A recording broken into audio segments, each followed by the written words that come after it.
Wakati akihojiwa na gazeti la Washington Post, Rais wa Marekani Donald Trump ameulizwa kuhusu taarifa iliyoibuka jana kuhusu uamuzi wa Israel kuitambua Somaliland kuwa nchi ya kwanza duniani kuitambua Somaliland.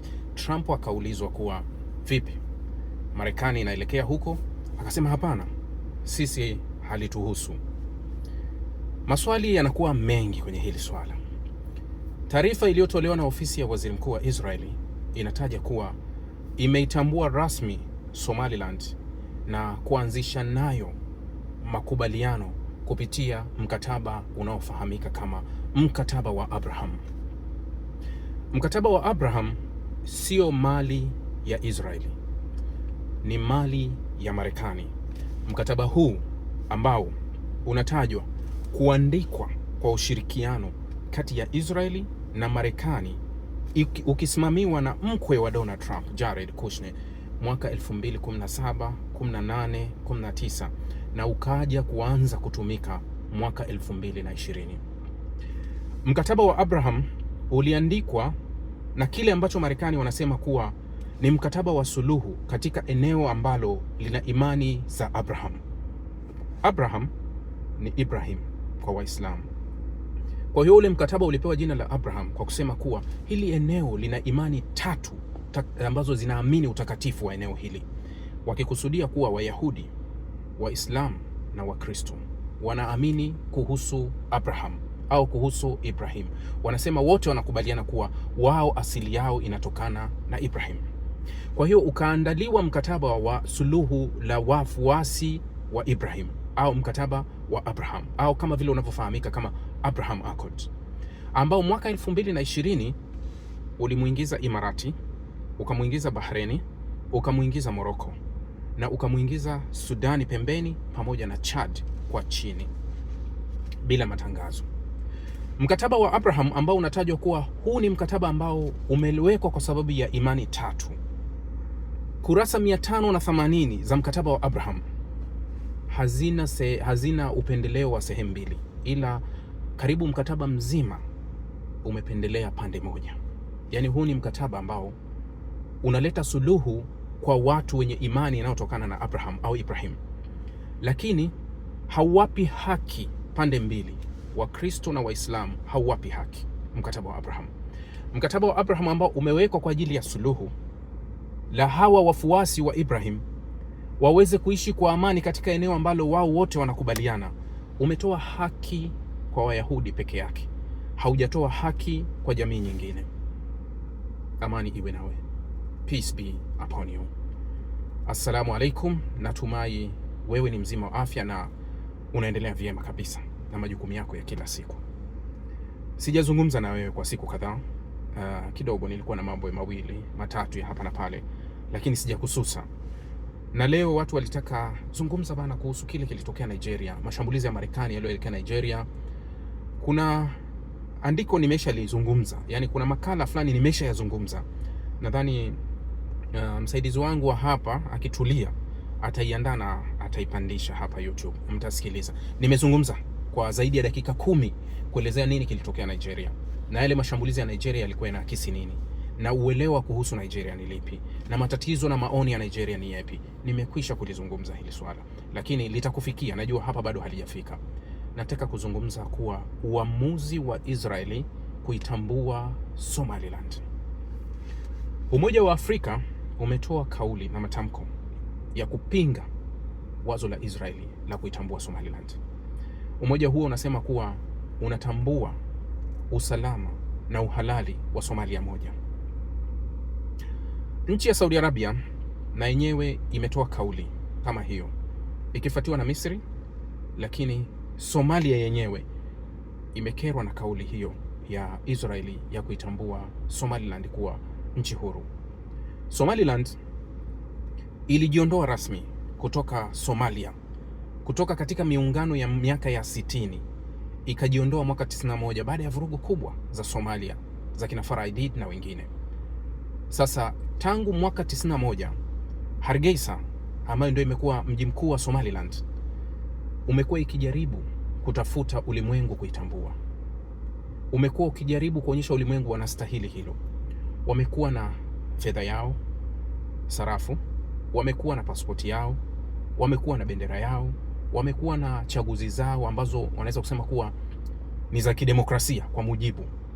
Wamekuwa wakifanya chaguzi ambazo zinawaingiza wapinzani, zinawatoa watawala, yani ni chaguzi ambazo zinazungusha. Yani wamekuwa wanafanya uchaguzi, yani kutaka kuonyesha ulimwengu kuwa wao wanastahili kuwa nchi huru. Somaliland. Historia inaakisi Somalia mbili. Mfano wa Yemen. Yemen ya kusini na Yemen ya kaskazini. Hapo awali hazikuwa nchi moja, mpaka zilivyokuja kuungana mwaka 90, Yemen ya kusini na ya kaskazini.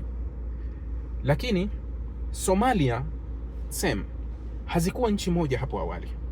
Somalia ya Hargeisa ilikuwa chini ya Mwingereza. Somalia ya Mogadishu ilikuwa chini ya Mtaliano.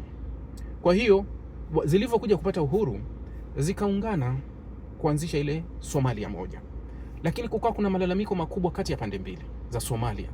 Upande wa Somaliland ukihisi kuwa umemezwa na upande wa Somalia ya Mogadishu, nafasi zao, madaraka, asili yao, utaifa wao kama ukawa umemezwa. Kwa hiyo kuanzia vuguvugu la kabla ya civil war ilianza mwanzo wa miaka ya 90 la Somalia, tayari Somaliland walikuwa wanataka wajitoe kuwa sehemu ya Somalia. Tayari walikuwa wanataka wajitoe. Zilivyoibuka vurugu kubwa za kina Farah Aidid na wengine mwanzoni wa miaka 90, Somaliland ikatangaza rasmi kuwa imejiondoa ndani ya Somalia, ikaenda upande wake. Lakini kimataifa Somalia inatambulika kuwa ni Somalia moja ambayo ndani yake imo Somaliland. Ni kama vile ambacho China inatambulika China mmoja, ikiwemo Hong Kong, ikiwemo Macau, wakiwemo wa Tibeti, wakiwemo Taiwan. Hii inatambulika kama China moja, na dunia inatambua China moja. Na Somalia wanatambua kama Somalia moja, ambayo ndani yake kumekuwa na kujigawa sasa kwa Somalia. Alianza Somaliland wakasema kuwa tuna nchi yetu tunatoka, lakini sasa tunaona jimbo la Puntland na lenyewe sasa kama limeanzisha uasi wa kutaka kujiondoa. Niliwahi kulizungumza kwa nini Israel ataitambua Somaliland. Hili nilishalizungumza. Kwa wale mnaonifuatilia mnakumbuka, nilishalieleza kwa kina. Kwa nini?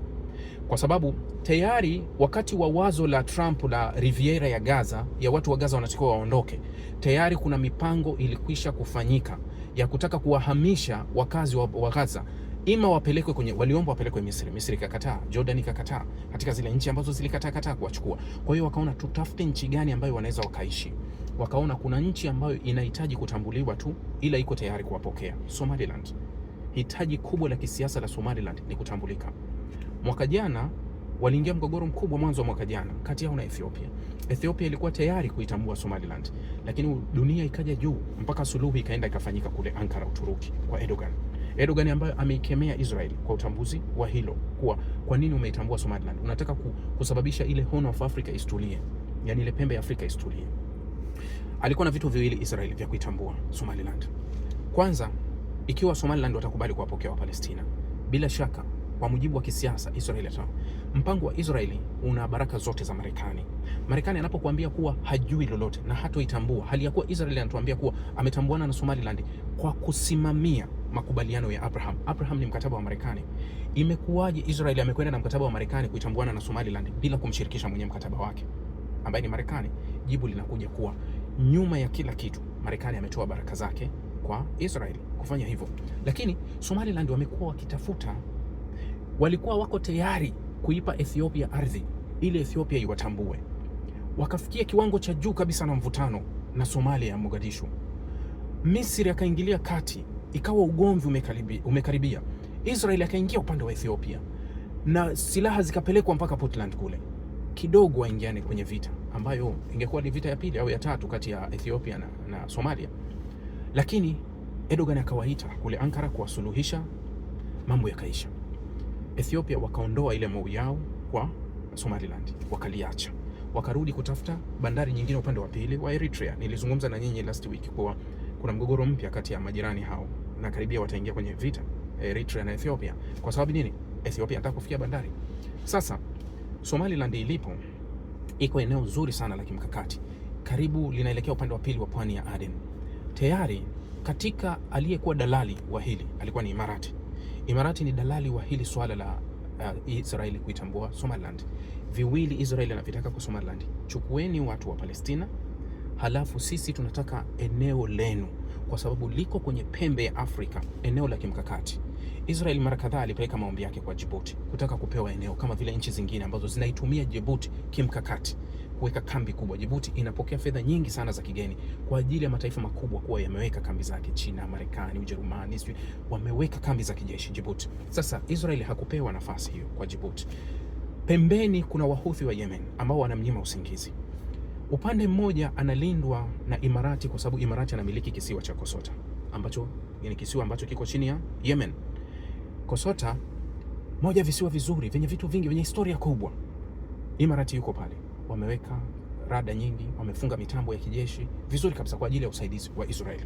Vizuri. Ukiniambia wakala mkuu wa Israeli hivi sasa katika ulimwengu wa Kiarabu ni Imarati. Imarati ndio wakala mkubwa ambaye kila kitu anawapa. Sasa hili la Marekani kujifanya hayupo na Israeli kwenye utambuzi wa Somaliland ni michezo ile ile ya Marekani ambayo alianza nayo kipindi cha nyuma. Wakati Israeli walifanya shambulizi kwenye ubalozi wa Irani Syria, wakati ule Marekani alisema sina habari wala sijui lolote. Israeli wamenipasha tu wakati wako kwenye anga. Mashambulizi ya Israeli yalivyopelekwa Iran kwenda kumuua Hania, Marekani alisema hajui lolote. Wakati Israeli anaanzisha mashambulizi Iran, Marekani kwanza alisema hajui, baadaye Trump akasema tulikuwa tuko pamoja. Ni mwendelezo ule ule wa Marekani kujifanya kuwa Israeli hufanya maamuzi yake bila yeye kujua. Israeli anaishambulia Doha kuwalenga viongozi wa Hamas. Marekani anasema hatuna habari wala hatujui. Marekani ndio kwenye kambi kubwa zaidi, Qatar ndio kwenye kambi kubwa zaidi ya kijeshi ya Marekani. Qatar ndipo ilipo kambi kubwa zaidi ya Kimarekani kuliko kambi zote Mashariki ya Kati. Ina vifaa vyote, lakini hata ile kambi ilikuwa haijui kama Israeli ana mpango wa kushambulia Qatar. Unakubaliana na hilo? Sasa Israeli kwenda kuitambua Somaliland, ambao ni zawadi kubwa kwa Somaliland, ambao jana wameshinda wanasherekea, ni utambuzi wa Marekani. Ni swala la muda tu Marekani kupiga mstari, hatoikemea, hatotia vikwazo, na nchi ambayo itajaribu kukwamisha Israeli kuitambua Somaliland au kuwa na mahusiano na Somaliland itakutana na vikwazo vya Marekani. Lakini hali ya kuwa Marekani anatuambia kuwa hajaibariki Israeli iweze kuitambua Somaliland. Haya maigizo nadhani umesha yazoea na unayajua. Nyuma ya Israeli, Somaliland kuna Marekani. Tutarajie mgogoro, bila shaka.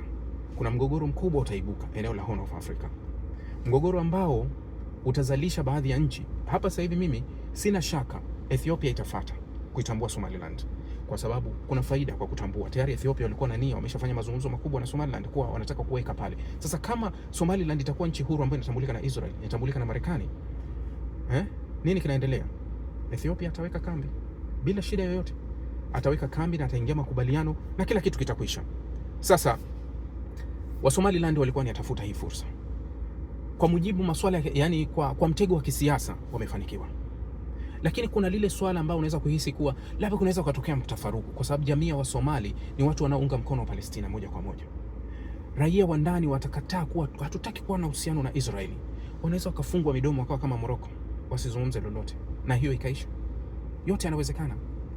Nyuma ya Marekani, nyuma ya baraka ya Israeli, kuna Marekani ambaye amebariki kila kitu, ila hivi sasa anatuigizia.